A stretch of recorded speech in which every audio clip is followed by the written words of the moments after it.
Adasi. Men qaytib keldim. Ishning nima qilibsan? Assalomu alaykum. Alaykum assalom. 3 oydan beri sizni kuzataman.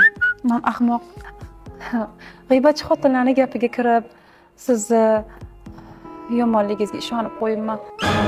Mana 3 oydan beri kuzataman. Siz juda ham yaxshi, sadoqatli, yaxshi inson ekansiz. Nima degani o'zi odamlar nima degani nima haqimda?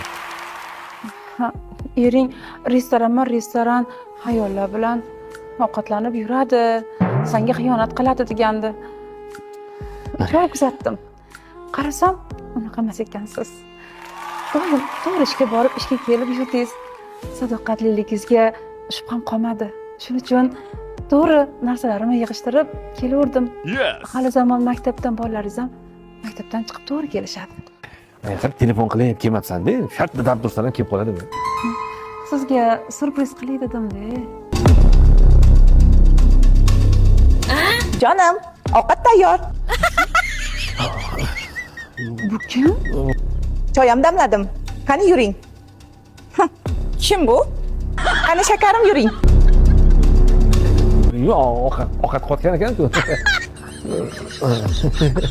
Ayollar to'g'ri aytgan ekan. Siz rostdan shunaqa ekansiz. Xiyonatkor. Gapir. To'xta. Yelkamni chuqur ko'rsa shu ish. Ovqat yeb ket, ovqat tayyorlayotgan ekan.